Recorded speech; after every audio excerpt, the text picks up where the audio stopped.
आज बात हो रही है गंगा नदी तंत्र की। नदी तंत्रों पर होगा सिंधु नदी तंत्र और ब्रह्मपुत्र नदी तंत्र। बिल्कुल। ये केवल एक नदी के बहने की कहानी नहीं है। सही कहा, यह भारत की सबसे लंबी और महत्वपूर्ण नदी प्रणाली की एक संपूर्ण वैज्ञानिक और भौगोलिक पड़ताल है। और ये एक ऐसा विषय है जिसके बिना इस भूभाग का इतिहास या भूगोल समझना लगभग असंभव सा है। एकदम सही।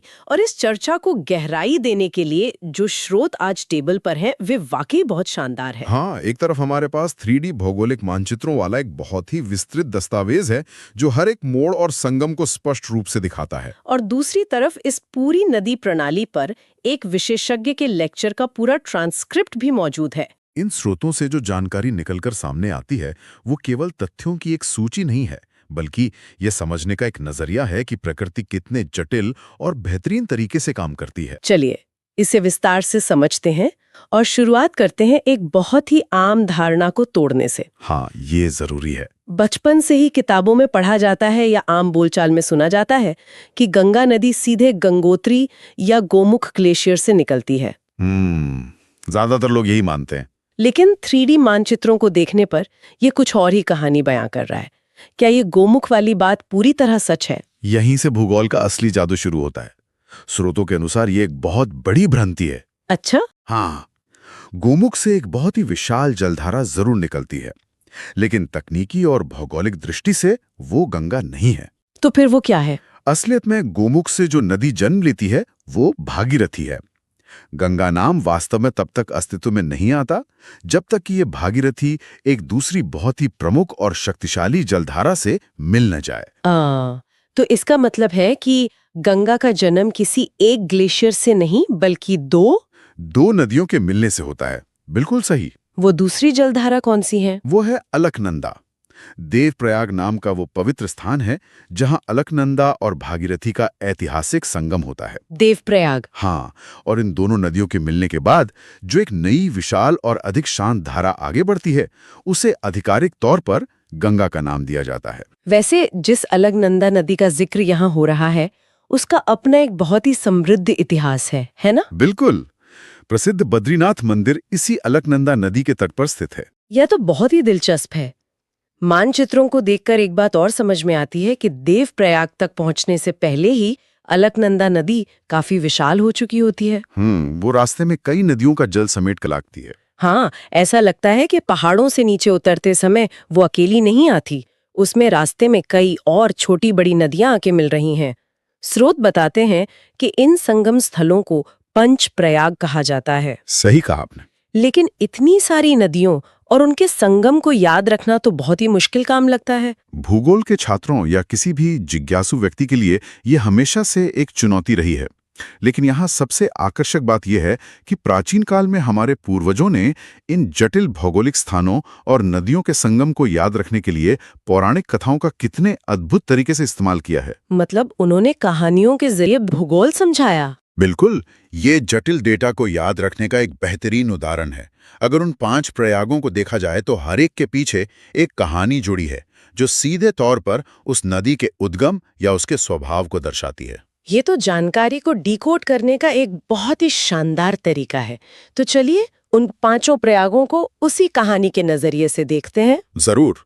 स्रोत बताते हैं कि इस क्रम में सबसे पहले विष्णु प्रयाग आता है। ये कैसे काम करता है? पौराणिक कथाओं के अनुसार इस पवित्र जल का उद्गम भगवान विष्णु के चरणों से माना जाता है। तो कहानी ये बनी कि उनके चरणों की धूल से जो नदी निकली उसे धौली गंगा कहा गया। धौली गंगा? हाँ, और अब जब ये धौली गंगा अलकनंदा नदी से आकर मिलती है तो उस पहले संगम को विष्णु प्रयाग का नाम दिया गया। यानी चरणों की धूल से धौली गंगा और संगम हुआ विष्णु प्रयाग। ये तो आसानी से दिमाग में बैठ गया, है ना? इसके बाद नक्शे में दूसरा संगम नंद प्रयाग दिखता है। नाम से ही लगता है कि यहाँ नदी का नाम गेस करना आसान होना चाहिए। क्या ये नंदाकिनी नदी है? एकदम सटीक अंदाजा। ये याद रखना सबसे आसान है क्योंकि यहाँ नाम ही नदी का स्पष्ट संकेत दे देता है। नंदाकिनी और अलकनंदा? हाँ, अलकनंदा के साथ जब नंदाकिनी नदी आकर मिलती है तो वो स्थान नंद प्रयाग कहलाता है। समझ गए। इसके बाद जब अलकनंदा थोड़ा और नीचे की ओर बहती है तो तीसरा संगम आता है कर्ण प्रयाग। यहाँ अलकनंदा के साथ पिंडर नदी का मिलन होता है। ठीक है, तो विष्णु, नंद और कर्ण प्रयाग हो गए। लेकिन स्रोत बताते हैं कि जो सबसे दिलचस्प और याद रखने लायक कहानी है वो चौथे प्रयाग की है। रुद्रप्रयाग की। हाँ, रुद्रप्रयाग।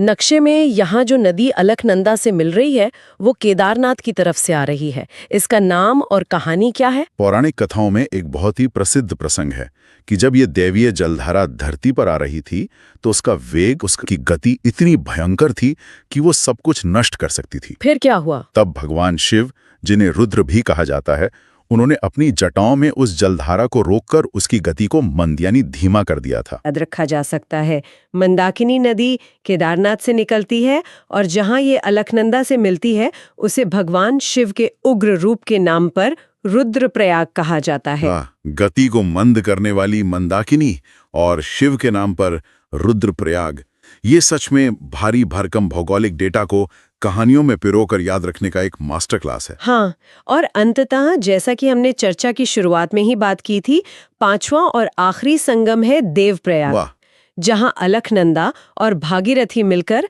आखिरकार गंगा का निर्माण करती हैं। सही कहा। अब ये नई बनी गंगा नदी जो पूरी तरह से आकार ले चुकी है, पहाड़ों के घुमावदार और संकरे रास्तों से होती हुई आगे बढ़ती है।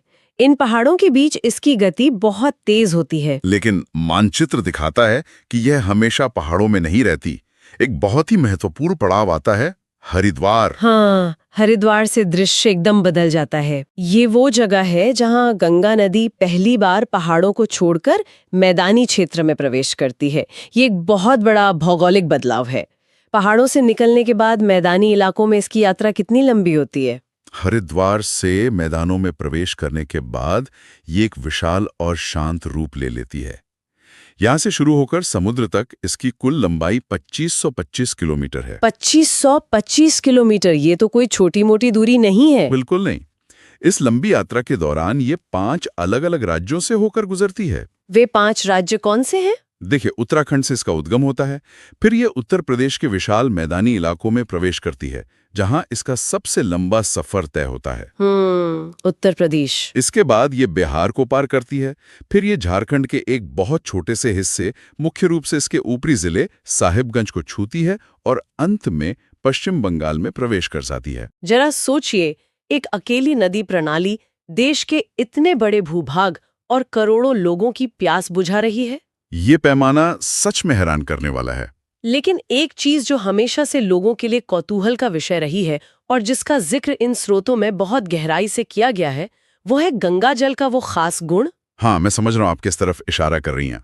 अक्सर देखा जाता है कि लोग इसे सालों तक बोतलों में भरकर घरों में रखते हैं और पानी कभी खराब नहीं होता, उसमें कीड़े नहीं पड़ते।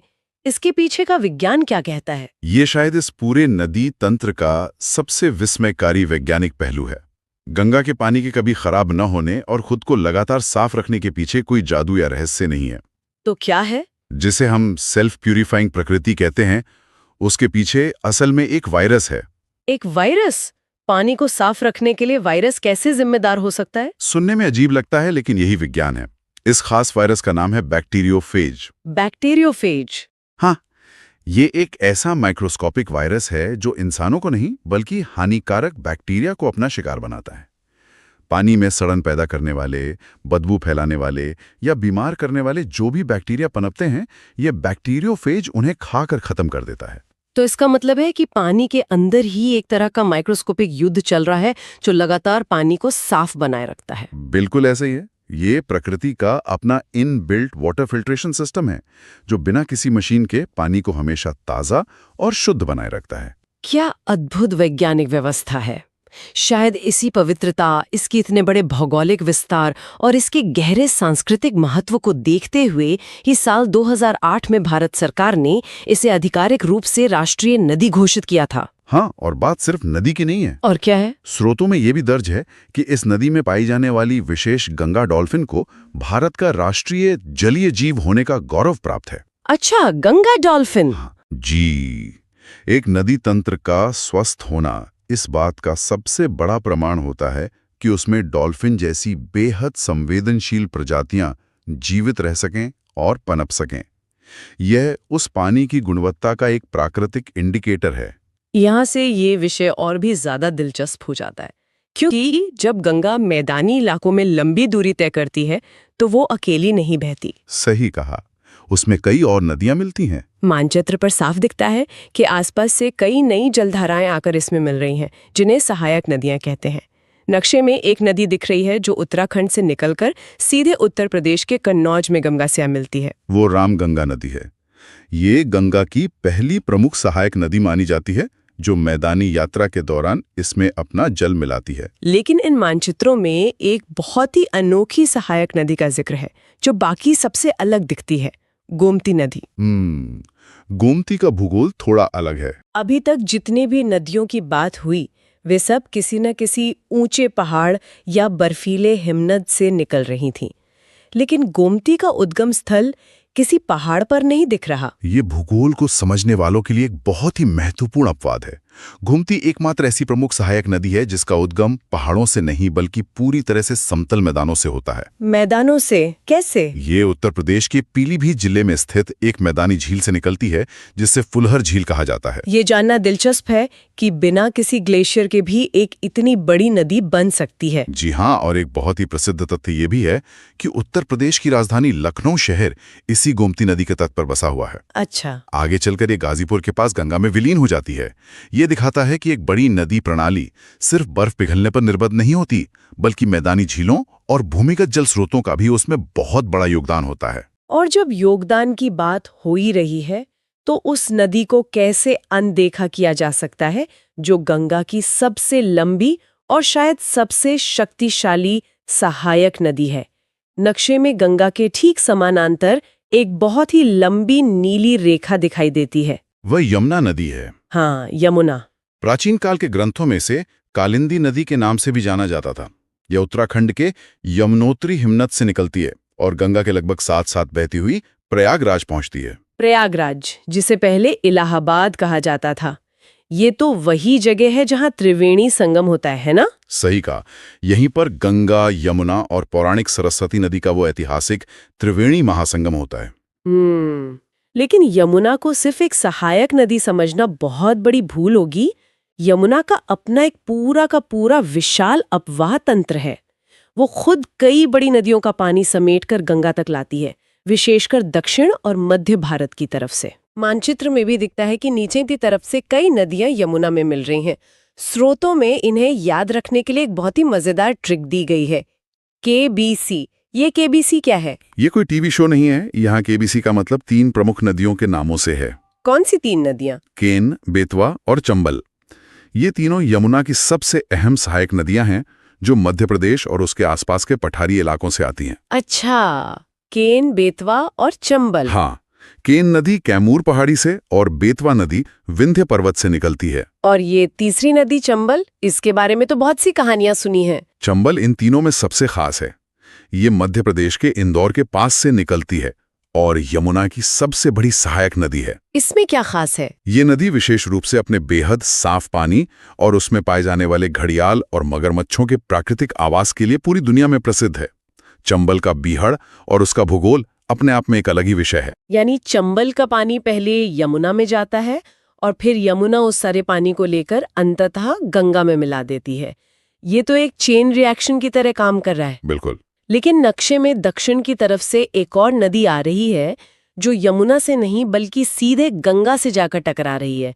इसे देखकर लगता है जैसे दक्षिण से उत्तर की ओर कोई सीधा प्रहार हो रहा हो। वो सोन नदी है और इसका प्रवाह वाकई बहुत अनोखा है। क्यों?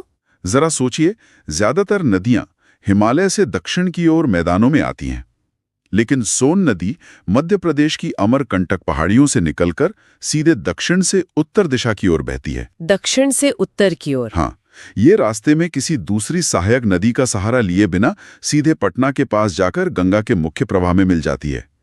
इसका ये दक्षिण से सीधा प्रहार इसे भौगोलिक दृष्टि से बहुत ही अलग और खास बनाता है। भारत के मध्य और दक्षिणी हिस्से से आने वाली नदियों की तो बात हो गई। अब जरा उन जलधाराओं का रुख करते हैं जो भारत की उत्तरी सीमा के पार नेपाल के ऊंचे पहाड़ों से आती हैं। नेपाल से आने वाली नदियां। स्रोतों को देखने पर पता चलता है कि ये नदियां दो बिल्कुल अलग-अलग चेहरे दिखाती हैं। एक तरफ ये जल का विशाल भंडार लाती हैं जो खेती के लिए जीवन देता है, तो दूसरी तरफ ये कभी-कभी भीषण विनाश का कारण भी बनती हैं। नेपाल से मुख्य रूप से कौन सी नदियां आती हैं? नेपाल से आने वाली मुख्य नदियों में दो बहुत बड़े नाम हैं, काली और कर्णाली। काली और कर्णाली। हाँ, जब ये दोनों नदियां सीमा पार करके भारत में प्रवेश करती हैं तो इनके नाम बदल जाते हैं। काली नदी को शारदा कहा जाता है और कर्णाली को घाघरा। क्या ये दोनों नदियां अलग-अलग ही गंगा में मिलती हैं? नहीं, रास्ते में ये शारदा और घाघरा आपस में मिल जाती हैं और इनकी संयुक्त विशाल जलधारा सिर्फ घाघरा नदी के नाम से आगे बढ़ती है। अच्छा। ये आगे जाके छपरा के पास गंगा में समा जाती है। इसके अलावा नेपाल से ही एक और तेज बहाव वाली नदी गंडक भी आती है जो सोनपुर के पास अपना जल गंगा में मिलाती है। लेकिन इन जीवनदायिनी नदियों के बीच कुछ ऐसी नदियों का भी जिक्र है जिन्हें शोक की नदियां या अंग्रेजी में रिवर्स ऑफ सॉरो कहा गया है। ये नाम सुनकर ही थोड़ा डर लगता है। हाँ, ये नदियां अपने उग्र स्वभाव के लिए जानी जाती हैं। इनमें सबसे कुख्यात नाम कोसी नदी का है, जिसे बिहार का शोक कहा जाता है। ऐसा क्यों है? इसके पीछे एक बहुत ही स्पष्ट और दिलचस्प भौगोलिक विज्ञान है। वो क्या है? कोसी नदी नेपाल के ऊंचे और ढलान वाले पहाड़ों से निकलती है। इतनी ऊंचाई से गिरने के कारण पानी की गति बहुत तेज होती है, इसलिए वो अपने साथ बड़ी मात्रा में चट्टानें, गाद और मिट्टी काट के लाती है। समझ रही हूँ। लेकिन जब ये अचानक भारत के समतल मैदानी इलाकों में प्रवेश करती है तो इसकी गति धीमी हो जाती है। और गति धीमी होने के कारण वो सारी मिट्टी वहीं जमा हो जाती होगी। एकदम सही पकड़े। वो सारी मिट्टी इसके अपने ही रास्ते में जमा हो जाती है, जिससे नदी का रास्ता ब्लॉक हो जाता है। तो फिर पानी कहाँ जाता है? अब पानी को तो आगे बढ़ना है, इसलिए वो अपना पुराना रास्ता छोड़कर अचानक किसी नए रास्ते से बहने लगती है। ओहो। ये अपना मार्ग बदलने के लिए इतनी कुख्यात है कि इसकी वजह से बसे बसाए गांव और शहरों में अचानक भारी बाढ़ आ जाती है। इसी अप्रत्याशित तबाही के कारण इसे शोक कहा जाता है। ये अंततः कुर्सेला के पास गंगा से मिलती है। ये प्रकृति का एक बहुत ही रौद्र रूप है। और स्रोत बताते हैं कि सिर्फ बिहार ही नहीं, बंगाल के पास भी अपना एक शोक है, दामोदर नदी। हाँ, दामोदर नदी। ये झारखंड के छोटा नागपुर पठार से निकलती है। ये भी बरसात के दिनों में अचानक उफनने और पश्चिम बंगाल के निचले इलाकों में भयानक बाढ़ लाने के लिए जानी जाती थी। इसलिए इसे बंगाल का शोक कहा जाता था। बिल्कुल। ये नदी अंत में हुगली नदी में जाकर मिल जाती है। और अगर हम इसे बड़ी तस्वीर या व्यापक संदर्भ से जोड़कर देखें तो ये स्पष्ट होता है कि नदियां केवल राजनीतिक सीमाओं में बंध कर नहीं बहती। हाँ। और न ही वे हमेशा शांत और सौम्य रहती हैं। ये पूरी प्रणाली एक निरंतर चलता रहने वाला चक्र है, जिसमें नई जमीन का निर्माण और पुरानी जमीन का विनाश दोनों साथ साथ चलते हैं। इस निर्माण और विनाश के चक्र को समझते हुए अब इस पूरी नदी तंत्र यात्रा के अंतिम पड़ाव की ओर बढ़ते हैं। चलिए। 3D मानचित्र पर दार्जिलिंग की पहाड़ियों से निकलने वाली एक नदी दिखती है, महानंदा। इसे भारत में गंगा की अंतिम प्रमुख सहायक नदी माना जाता है। इसके बाद गंगा पश्चिम बंगाल के फरक्का बैराज पर पहुंचती है। यहां से इस पूरी नदी तंत्र का एक महान विभाजन होता है। ये विभाजन क्या है? फरक्का बैराज एक बहुत ही महत्वपूर्ण मानव निर्मित संरचना है।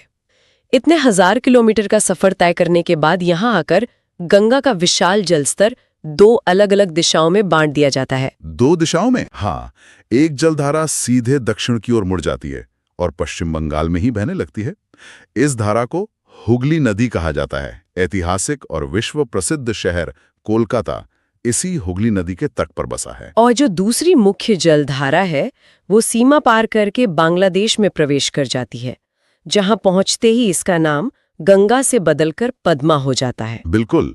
बांग्लादेश में जो नदियों का महासंगम होता है वो सच में अंतरिक्ष से देखे जाने लायक एक भौगोलिक घटना है। ऐसा क्या होता है वहां? भारत से आने वाली गंगा, जो अब पद्मा बन चुकी है, वो उस विशाल ब्रह्मपुत्र नदी से जाकर मिलती है, जिसे बांग्लादेश में जमुना कहा जाता है। यानी पद्मा और जमुना का मिलन। और कहानी यही खत्म नहीं होती। पद्मा और जमुना के मिलने के बाद इस अथाह जल राशि में एक और नदी आकर मिलती है, जिसका नाम है मेघना। अच्छा, 3 बड़ी नदियां मिल गईं। हाँ, इन तीनों के मिलने के बाद ये पूरा का पूरा जल संग्रह, ये महासंगम मेघना नदी के नाम से ही आगे बढ़ता है और अंततः बंगाल की खाड़ी के खारे पानी में गिरकर विलीन हो जाता है। लेकिन समुद्र में गिरने से पहले ये पानी की ताकत और उसके साथ आई मिट्टी दुनिया का सबसे बड़ा प्राकृतिक अजूबा बनाती है, सुंदरवन डेल्टा। बहुत खूबसूरत जगह है। मानचित्र पर ये एक विशाल हरे भरे त्रिकोण जैसा दिखता है। ये डेल्टा आखिर बनता कैसे है? ये कोई रातों रात होने वाली प्रक्रिया तो है नहीं? बिल्कुल नहीं, ये लाखों सालों की मेहनत है। डेल्टा के बनने का विज्ञान पूरी तरह से नदी की काइनेटिक ऊर्जा यानी उसकी गतिज ऊर्जा पर निर्भर करता है। गतिज ऊर्जा, वो कैसे? कल्पना कीजिए, जब नदी गंगोत्री या ऊंचे पहाड़ों से निकलती है तो उसमें बहुत ताकत होती है, गति तीव्र होती है। वो अपने साथ भारी मात्रा में मिट्टी, चट्टानें और अवसाद काट कर लाती है। लेकिन हजारों किलोमीटर का लंबा सफर तय करने के बाद जब वो बंगाल की खाड़ी तक पहुंचती है तो समतल जमीन के कारण उसकी गति लगभग शून्य हो जाती है। यानी उस पानी में अब इतनी ताकत ही नहीं बचती कि वो उस भारी कचरे और मिट्टी को आगे समुद्र के अंदर तक धकेल सके। बिल्कुल। तो वो थकी हुई नदी अपना सारा भार, वो सारी मिट्टी और अवसाद समुद्र के मुहाने पर ही जमा कर देती है। फिर नदी का पानी कहाँ से निकलता है? अब चूंकि रास्ते में मिट्टी का पहाड़ खड़ा हो जाता है तो पानी का बहाव आगे बढ़ने के लिए नई नई शाखाओं में बंटकर समुद्र में जाने का रास्ता ढूंढता है। ऊपर से देखने पर ये कई छोटी छोटी जलधाराओं का एक जाल सा बन जाता है जो एक त्रिभुज यानी ट्रायंगल जैसी आकृति लेता है। और इसी आकृति को डेल्टा कहते हैं। हाँ, इसी विशेष भौगोलिक आकृति को डेल्टा कहा जाता है। गंगा और ब्रह्मपुत्र द्वारा लाया गया यही हजारों टन अवसाद मिलकर सुंदरवन डेल्टा का निर्माण करता है, जो आज पूरी दुनिया का सबसे बड़ा और सबसे समृद्ध डेल्टा है। सिंधु नदी का सफर ही अपने आप में किसी महाकाव्य से कम नहीं है। ये चीन के तिब्बत में स्थित मानसरोवर झील से शुरू होती है। वहां से ये एक बहुत ही लंबी और चुनौतीपूर्ण यात्रा तय करते हुए भारत के लद्दाख क्षेत्र में प्रवेश करती है। लद्दाख में? हाँ, लद्दाख की इन सर्द, दुर्गम और ऊंची पहाड़ियों के बीच से रास्ता बनाते हुए ये आगे बढ़ती है, फिर पाकिस्तान में चली जाती है और आखिर में एक लंबा सफर तय करके अरब सागर में जाके समा जाती है। ये रूट सुनने में जितना सीधा लगता है, असल में उसकी भौगोलिक स्थिति उतनी ही ज्यादा जटिल है। असल में लद्दाख का वो इलाका भौगोलिक रूप से बेहद शुष्क और चुनौतीपूर्ण है। वहां सिंधु नदी सिर्फ एक जलधारा नहीं बल्कि एक जीवन रेखा की तरह काम करती है। और यहाँ जो बात सबसे हैरान करने वाली है वो ये है कि तिब्बत की ये जो मानसरोवर झील है वो सिर्फ किसी एक नदी का जन्म स्थान नहीं है। हाँ, ये बहुत कम लोगों को पता होता है। बिल्कुल, ये एक ऐसा पॉइंट है जहां से तीन विशाल नदियां निकलती हैं। सिंधु नदी तो वहां से निकलती है ही, लेकिन साथ ही सतलुज नदी और आगे चलकर पूर्वोत्तर की ओर जाने वाली ब्रह्मपुत्र नदी का उद्गम भी इसी मानसरोवर झील के आसपास ही है। ये पॉइंट अक्सर नजरअंदाज कर दिया जाता है, लेकिन ये सच में माइंड ब्लोइंग है कि एक छोटा सा इलाका इतने बड़े वाटर नेटवर्क का सेंटर है। सोचिए, एक ही जगह से 3 ऐसी जलधाराएं फूटती हैं जो पूरे उपमहाद्वीप को 3 बिल्कुल अलग अलग दिशाओं में कवर करती हैं। सही बात है। सिंधु नदी की बात करें तो एक बहुत ही खास ज्योग्राफिकल फैक्ट ये भी है कि भारत का मशहूर शहर लेह इसी नदी के दाएं तट यानी राइट बैंक पर स्थित है। कई बार डीप मैप रीडिंग के दौरान ऐसे सवाल सामने आते हैं ना, लेह का सिंधु के दाएं किनारे पर होना एक बहुत ही सटीक लोकेशन मार्कर है। हाँ, लेह जैसी जगह का अस्तित्व ही इस नदी के किनारे होने पर निर्भर है। अब मुख्य धारा तो सिंधु हो गई, लेकिन कोई भी नदी तंत्र अपनी सहायक नदियों के बिना पूरा नहीं होता। सिंधु तंत्र में इन सहायक नदियों को समझने के लिए स्रोत में एक बहुत ही दिलचस्प बड़ी बहन एनालॉजी का इस्तेमाल किया गया। अरे हाँ, वो बड़ी बहन वाला कॉन्सेप्ट। हाँ, इन सहायक नदियों का उत्तर से दक्षिण की ओर जो क्रम है वो है झेलम, चिनाब, रावी, व्यास और सतलुज।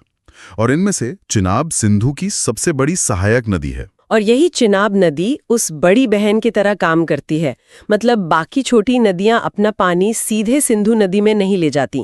झेलम, रावी, व्यास और सतलुज ये सब अपना पानी लाकर इस बड़ी बहन यानी चिनाब को सौंप देती हैं। बिल्कुल। और फिर चिनाब नदी उन सब का पानी एक साथ समेटकर उंगली पकड़कर सिंधु नदी तक पहुंचाती है। ये देखना बहुत दिलचस्प है कि प्रकृति का अपना एक डिस्ट्रीब्यूशन और कलेक्शन सिस्टम होता है। चिनाब एक तरह से पूरे सिस्टम का लोड उठा रही है। ये कलेक्शन सिस्टम जितना बड़ा है, इसे याद रखना उतना ही कंफ्यूजिंग भी हो सकता है, क्योंकि जब बहुत सारे नाम एक साथ आते हैं तो इंसान अक्सर उलझ जाता है। लेकिन इसे डिकोड करने के कुछ बहुत ही लॉजिकल और मजेदार तरीके दिए गए हैं। जैसे झेलम नदी की ही बात करते हैं। ये नदी जम्मू कश्मीर के बेरीनाग इलाके से निकलती है। अब इसे ऐसे याद रखा जा सकता है कि बेरीनाग में नाग शब्द छुपा है, और जहां नाग नागिन होंगे वहां के हालात तो इंसान को झेलने ही पड़ेंगे। झेलने पड़ेंगे, हाँ। बस इसलिए झेलना से बन गया झेलम। ये लॉजिक सुनने में थोड़ा फनी जरूर लगता है, लेकिन दिमाग में तुरंत क्लिक करता है। मेमोरी के लिए एसोसिएशन बहुत जरूरी होता है। नाग को झेलना मतलब झेलम नदी बेरी नाग से निकलती है। अब रावी और व्यास नदियों को देखें तो ये दोनों ही हिमाचल प्रदेश के रोहतांग दर्रे से निकलती हैं। रोहतांग बास। हाँ, यहाँ सीधा सीधा अक्षरों का खेल है। र से रावी और र से रोहतांग। ये भी एक बहुत ही सॉलिड मेमोरी ट्रिक है। एकदम। और रावी नदी का ऐतिहासिक महत्व भी बहुत गहरा है। पाकिस्तान का मशहूर शहर लाहौर इसी रावी नदी के तट पर बसा है। अक्सर सिर्फ नदियों के उद्गम याद कर लिए जाते हैं, लेकिन जब उसे लाहौर जैसे ऐतिहासिक शहर से जोड़ा जाता है तो भूगोल और इतिहास कैसे साथ साथ चलते हैं ये एकदम साफ हो जाता है। एक समय पर यह नदी पूरे पंजाब क्षेत्र की संस्कृति का केंद्र रही है। बिल्कुल। इसी तरह चिनाब नदी जो हिमाचल प्रदेश के बारालाचा दर्रे से निकलती है, उससे लेकर भी एक बहुत दिलचस्प तथ्य है। हिमाचल में इसे चंद्रभागा भी कहा जाता है। चंद्रभागा, हाँ, क्योंकि ये चंद्रा और भागा नाम की दो नदियों के मिलने से बनती है।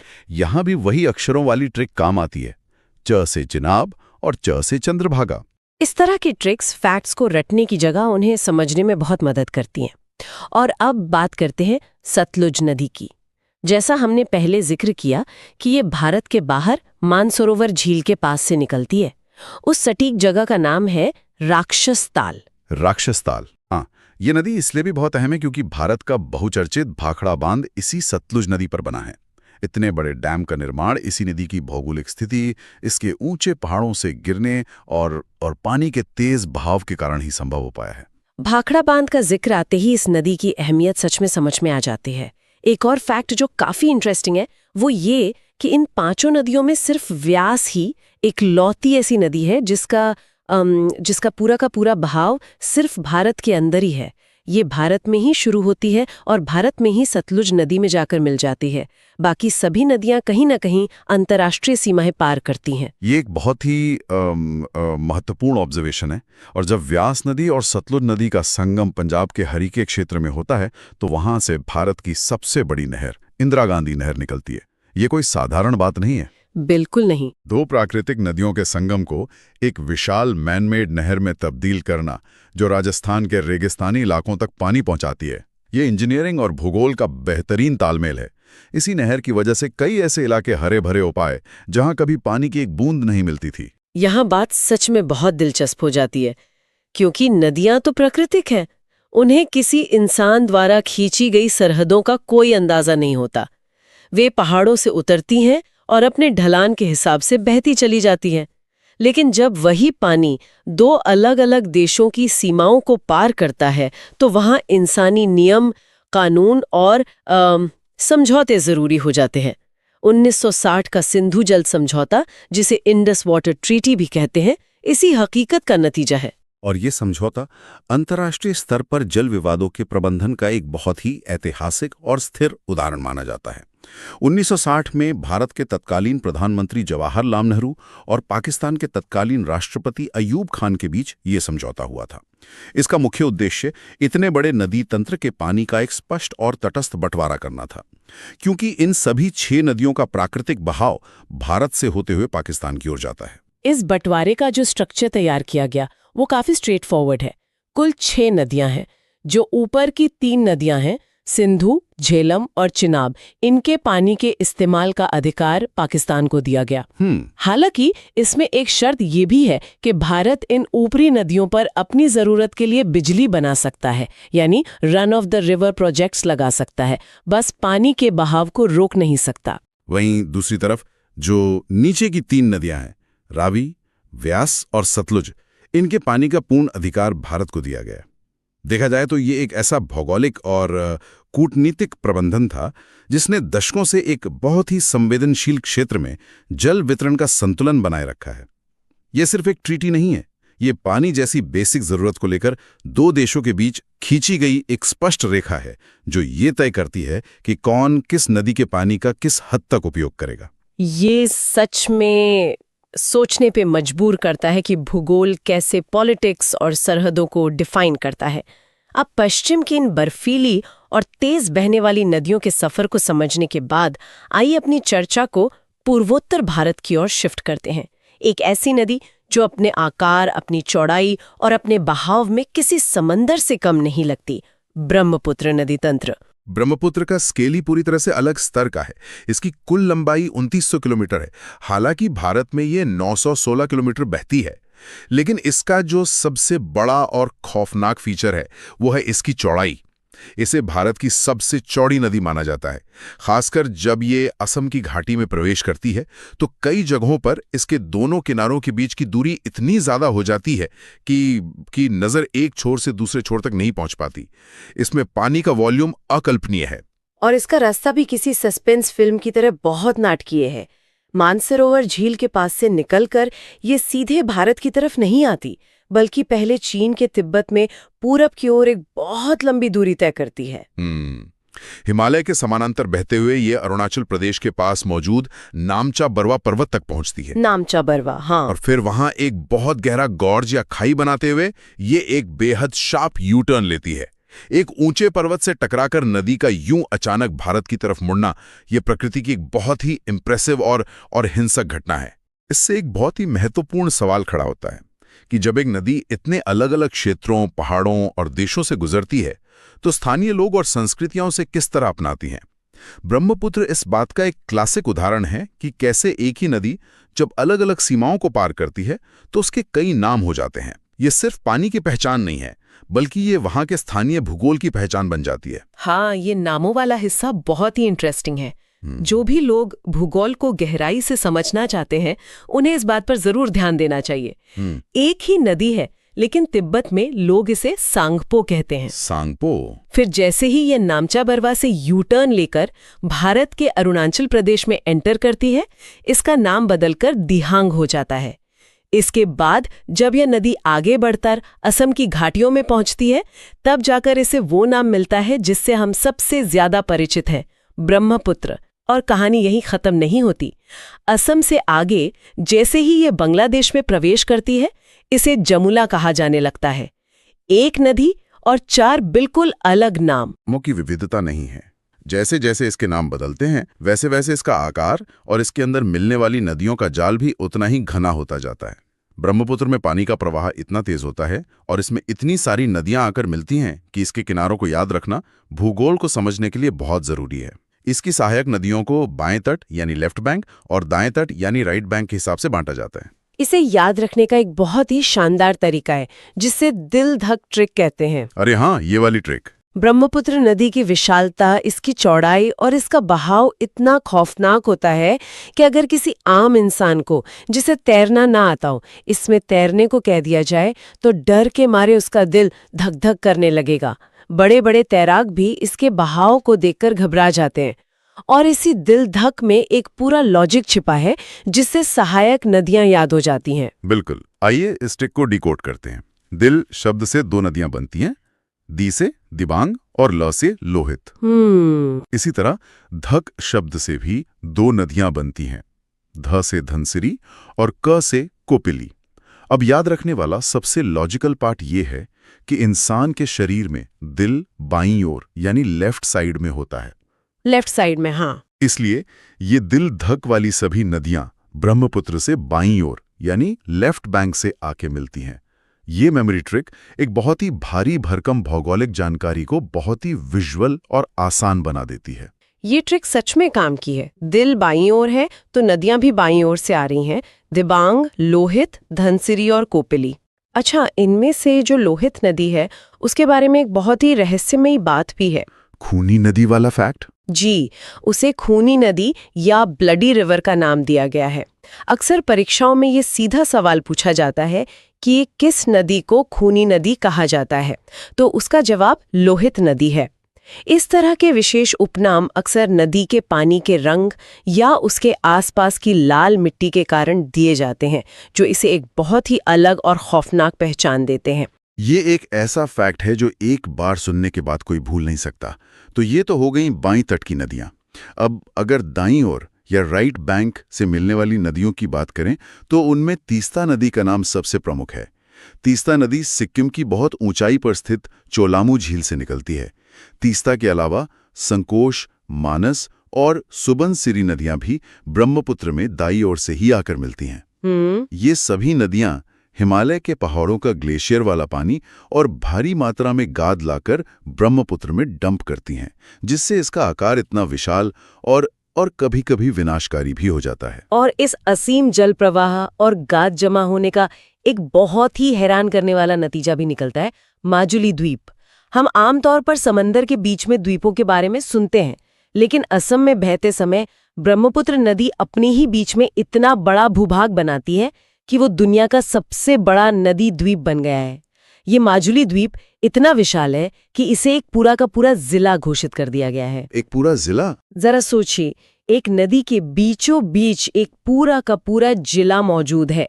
ये ब्रह्मपुत्र की ताकत और उसकी स्केल को दर्शाता है। ये इस बात का सीधा सबूत है कि नदियां सिर्फ जमीन को काटती या बहा ले जाती ही नहीं, बल्कि वो नई जमीन का निर्माण भी करती हैं। माजुली द्वीप की अपनी एक अलग पारिस्थितिकी और संस्कृति है जो पूरी तरह से इस नदी पर निर्भर है। हालांकि नदी के बीच में होने के कारण ये हमेशा कटाव के खतरे का भी सामना करता है, लेकिन फिर भी दुनिया का सबसे बड़ा नदी द्वीप होना एक भौगोलिक चमत्कार ही है। तो इन सब का आखिर मतलब क्या है?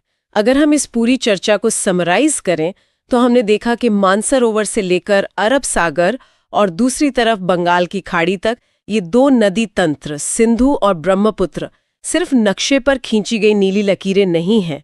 ये भारत, पाकिस्तान और चीन, इन 3 देशों के पूरे भूगोल, वहां की अर्थव्यवस्था, इतिहास और करोड़ों लोगों के जीवन को आकार दे रही हैं। एक तरफ जहां ये नदियां जीवन और उपजाऊ जमीन देती हैं, वहीं दूसरी तरफ ये अंतर्राष्ट्रीय संधियों का कारण भी बनती हैं और कभी-कभी अपना खौफनाक रूप भी दिखाती हैं। और आज की इस गहन चर्चा को हम एक बहुत ही गहरे विचार के साथ खत्म कर सकते हैं। जरा सोचिए, मानसरोवर झील के पास का वो एक छोटा सा इलाका जहां से सिंधु, सतलुज और ब्रह्मपुत्र जैसी 3 अत्यंत विशाल नदियां जन्म लेती हैं। ये नदियां करोड़ों लोगों के जीवन, कृषि और अर्थव्यवस्था का आधार हैं। भविष्य में अगर उस एक छोटे से तिब्बती क्षेत्र की जलवायु में, वहां के ग्लेशियरों में या पारिस्थितिकी में कोई भी बड़ा बदलाव आता है, तो क्या वो पूरे भारतीय उपमहाद्वीप के भूगोल और कूटनीति का नक्शा हमेशा के लिए नहीं बदल देगा? ये सच में एक ऐसा सवाल है जो प्रकृति की ताकत और हमारी अपनी निर्भरता के बारे में गहराई से सोचने पर मजबूर करता है। एक छोटे से क्षेत्र का मौसम पूरे उपमहाद्वीप की किस्मत तय कर सकता है। आज की इस गहन चर्चा में हमारे साथ ये सफर तय करने के लिए बहुत बहुत धन्यवाद। हमें उम्मीद है कि अब जब भी भारत का नक्शा देखा जाएगा तो सिंधु और ब्रह्मपुत्र की ये लहरें, उनके यू टर्न और उनकी सहायक नदियां एक बिल्कुल नई कहानी सुनाएंगी। खुद भी इन भौगोलिक रहस्यों को एक्सप्लोर करें और इन चमत्कारों को और गहराई से जानने का प्रयास करें। तब तक के लिए सीखते रहिए। वीडियो पसंद आए तो सब्सक्राइब जरूर करें।